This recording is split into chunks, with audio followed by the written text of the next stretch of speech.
It wasn't just another American fighter. It was the weapon that would destroy Japanese naval aviation forever.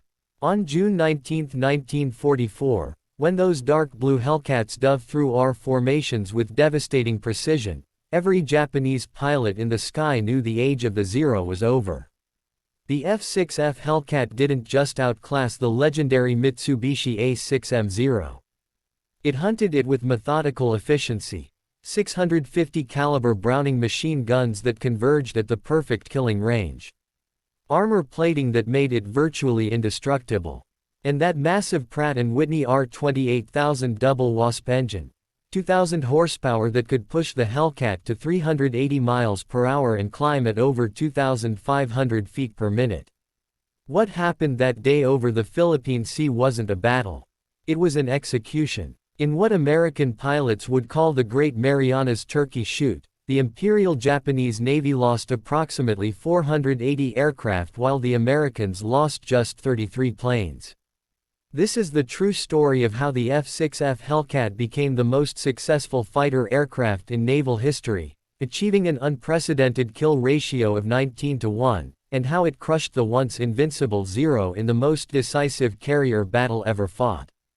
The path to this decisive day began on June 6, 1944 as Task Force 58 sorted from Majuro Harbor in the Marshall Islands. It took 5 full hours for the final ship to clear the harbor. The largest carrier force ever assembled was heading for the Marianas. Vice Admiral Mark A. Mitscher, the wizarded pioneer aviator who had been flying since 1915, commanded this massive armada from his flagship USS Lexington. 15 fast carriers, 7 battleships, 21 cruisers, and 69 destroyers spread across miles of ocean. The carriers alone carried 956 aircraft with 475 of them being F6F Hellcats. The force was organized into 4 task groups, each capable of independent operation. Task Group 58.1 under Rear Admiral J. Ju Clark aboard USS Hornet included Yorktown, Bellewood, and Baton. Task Group 58.2 commanded by Rear Admiral A.E. Montgomery from USS Bunker Hill included Wasp, Emterry, and Cat. Task Group 58.3 under Rear Admiral J.W. Reeves aboard USS Enterprise included Lexington, Princeton and San Jacinto. Task Group 58.4 commanded by Rear Admiral Weak Herald from USS Essex included Langley and Copens. Against this force, Admiral Jizaburo Ozawa could muster 9 carriers with approximately 430 aircraft. The first mobile fleet included the newest carrier Taiho as Ozawa's flagship, the Pearl Harbor veterans Shokaku and Zuikaku, plus Juno, Hyo, Ruo, Cheetos, Chiyoda, and Zuho. But the numbers told only part of the story. Most of Ozawa's pilots were inexperienced replacements with less than 100 hours of training. Some had as little as 50 hours total flight time.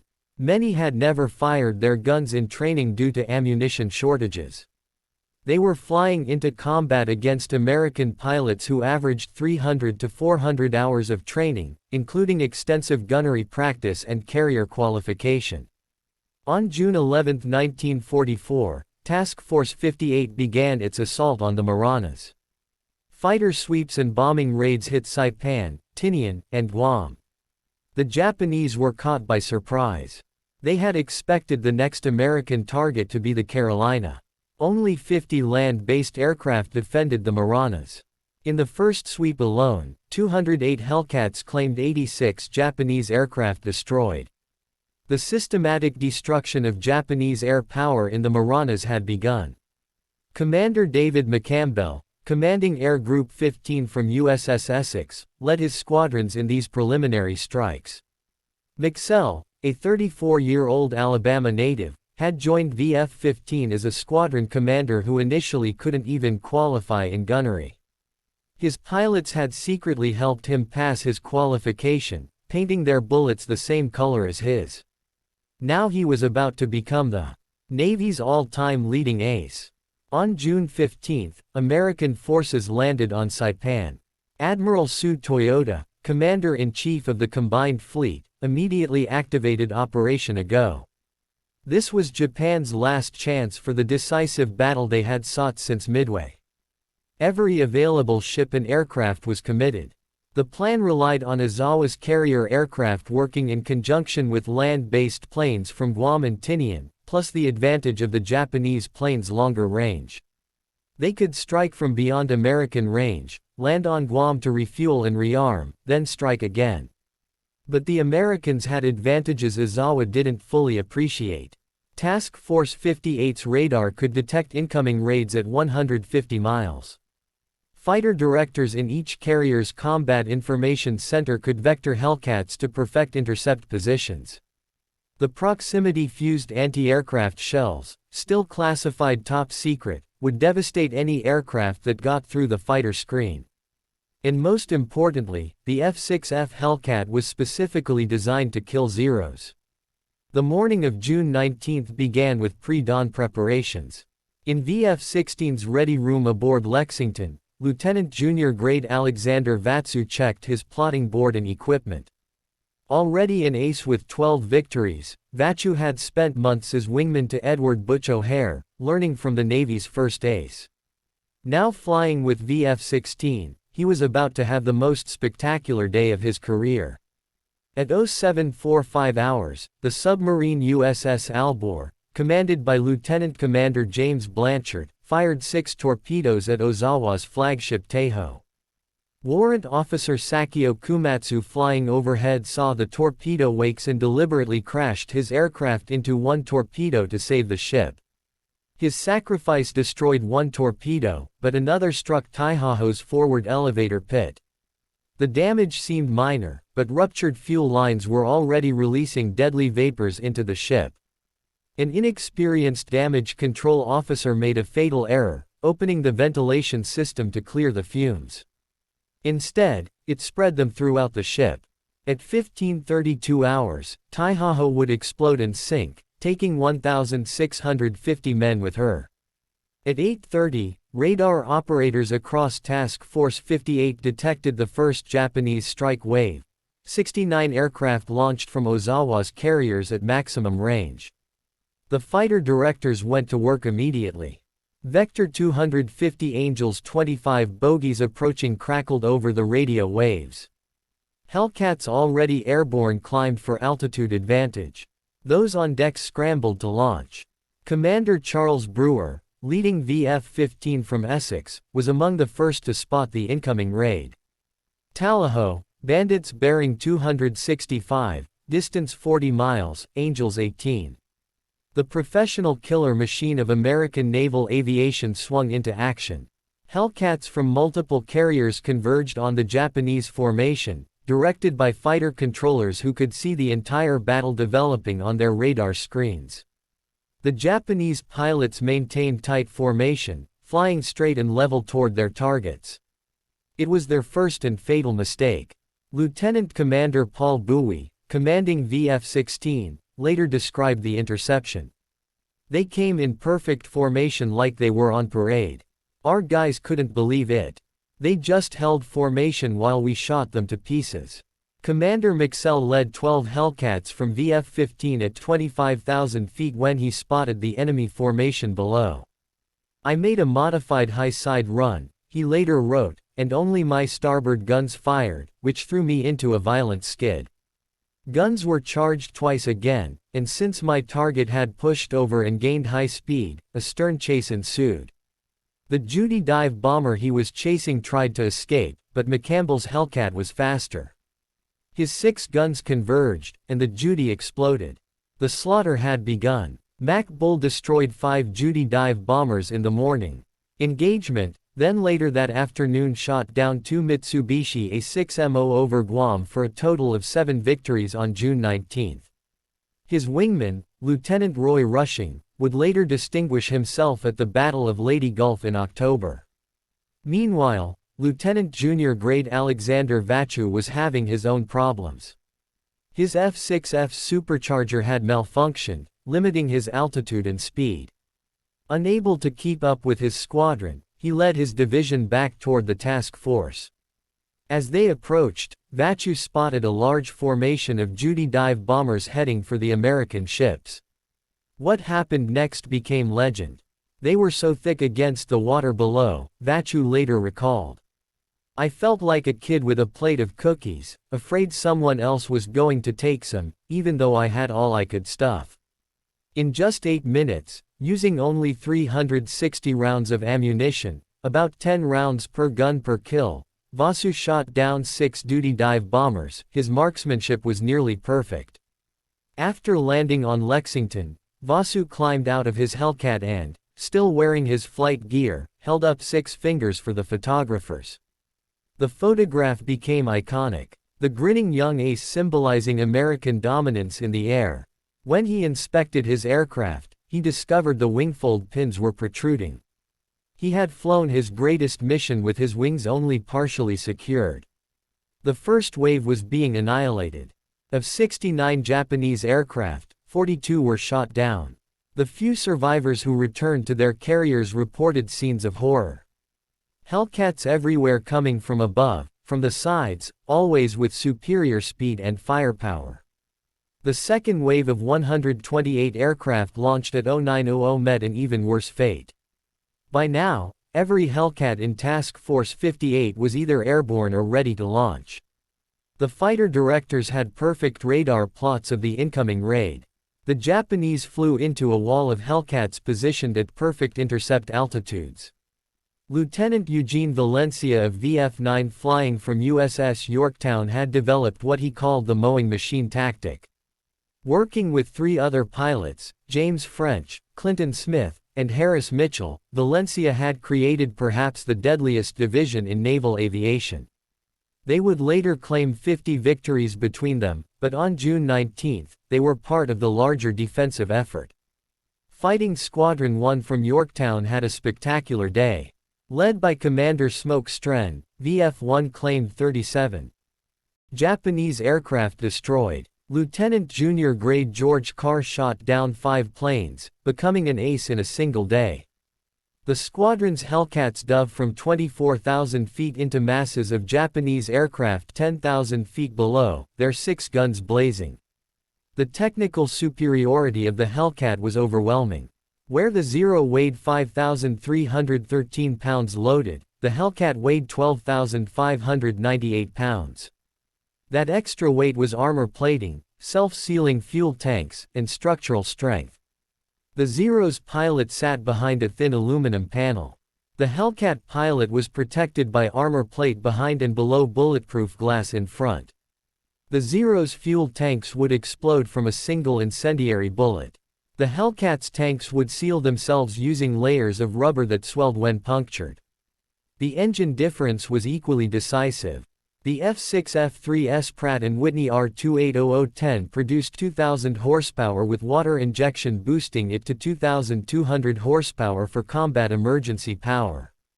The Zer's Nakajima Sakai 21 managed only 1,130 horsepower. This meant the Hellcat could outclimb, outdive, and outrun the Zero at any altitude. At 20,000 feet, where much of the combat took place, the Hellcat could climb at 2,000 feet per minute. The Zero managed perhaps 1,500 feet per minute, and that rate decreased rapidly with altitude. The armament told its own story.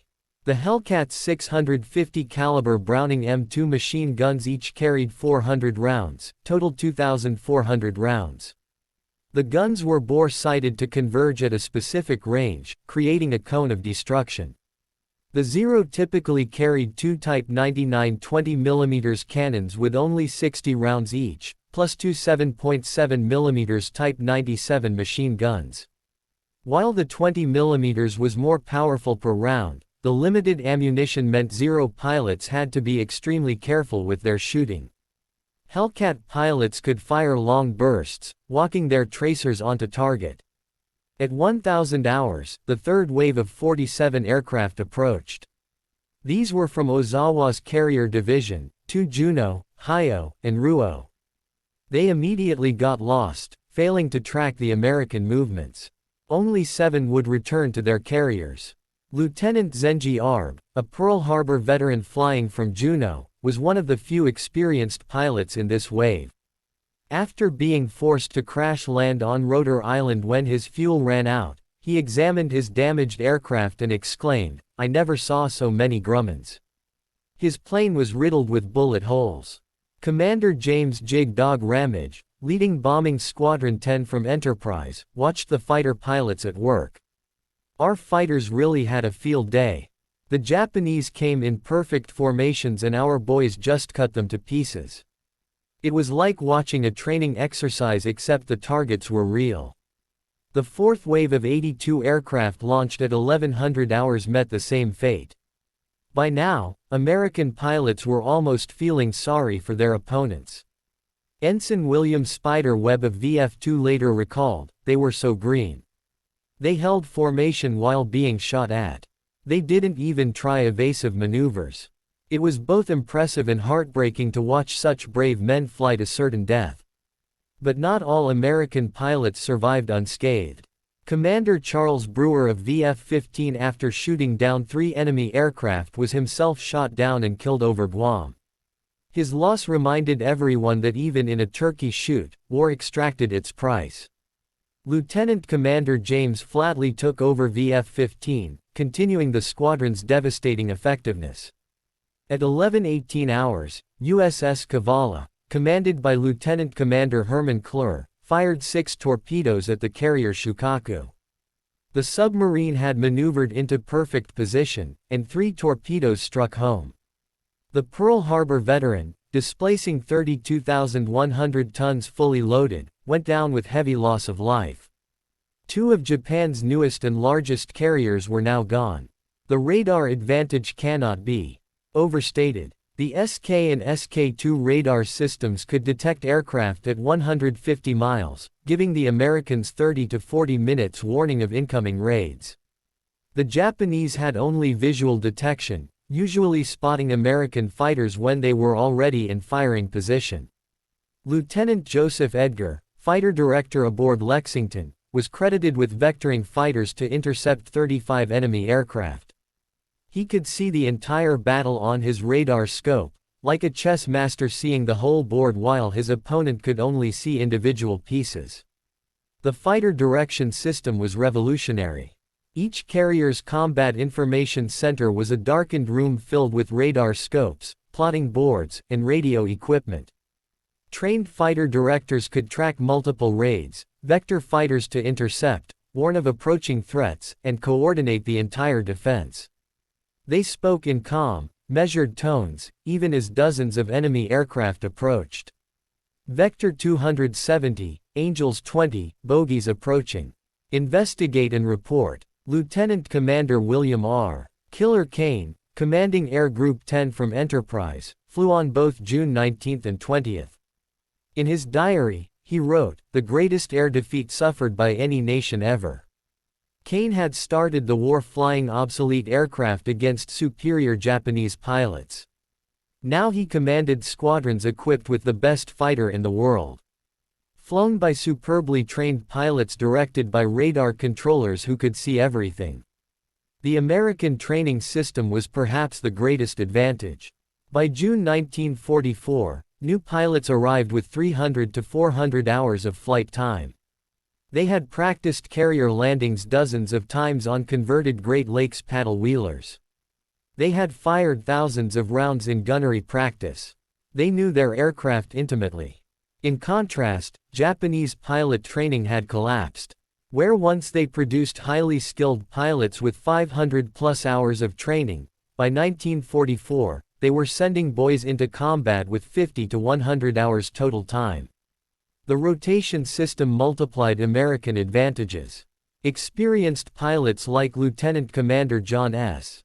Jimmy Thatch, inventor of the Thatch defensive tactic, were rotated home to train new pilots. Their combat experience was institutionalized, taught to every new pilot. The Japanese kept their experienced pilots in combat until they died.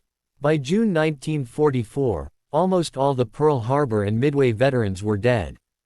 The few survivors like Zenji Abe were overwhelmed trying to lead inexperienced pilots against superior American forces. The communications advantage was crucial. American pilots had reliable VHF radios using standardized terminology. They could coordinate attacks, warn of threats, and maintain situational awareness. Brake right, Bluetooth 0 on your 6. Roger. Braking right. Thanks, lead. Japanese radios were notoriously unreliable. Many pilots flew without them to save weight, relying on hand signals impossible to see in combat. By noon on June 19, the first phase of the battle was over.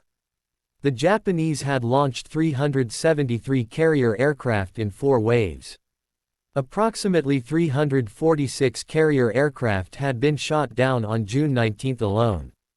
American losses were 33 aircraft and 26 flight personnel, most operational accidents rather than combat losses. The ocean around Task Force 58 was littered with burning wreckage, oil slicks, and Japanese pilots in life rafts.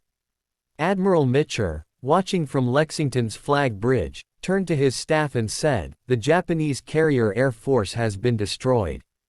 They'll never recover from this." He was right. Japan had lost not just aircraft but irreplaceable pilots. The carriers might be repaired or replaced, but the trained air crew could not be regenerated in the time Japan had left. The afternoon saw continued action over Guam and Rotor as American fighters caught Japanese aircraft trying to land and refuel. F-16's pilots, including Vraciu, flew multiple sorties, adding to their victory tallies. The total Japanese losses for the day would reach approximately 480 aircraft when including land-based planes destroyed. The maintenance crews worked miracles. Damaged Hellcats were repaired overnight, ready to fly again the next day. The American logistics system delivered fuel, ammunition, and spare parts in enormous quantities. Each carrier had machine shops capable of manufacturing parts. Damaged engines were swapped out in hours. The Japanese, meanwhile, struggled to keep their remaining aircraft operational, cannibalizing damaged planes for parts. As the sun set on June 19, Admiral Ozawa still believed he might salvage something from the disaster. He had no idea of the scale of his losses. Returning pilots reported shooting down hundreds of American aircraft. In reality, they had shot down almost none.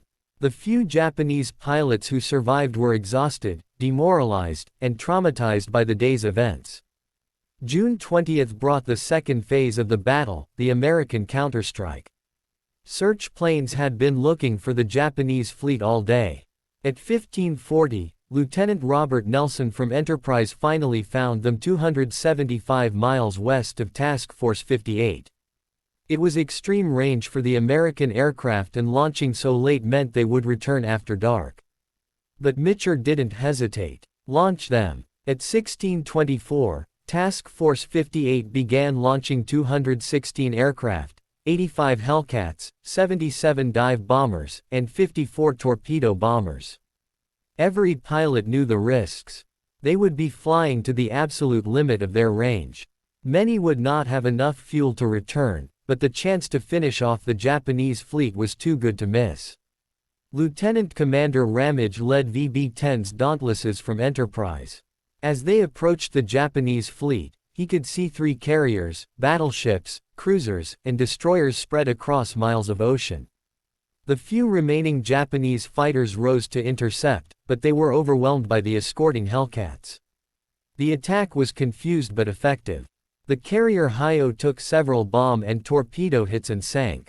Zuikaku was heavily damaged as were the carriers Juno and Chiyoda. The battleship Haruna took a bomb hit and 2 oilers were sunk. But the real drama came on the return.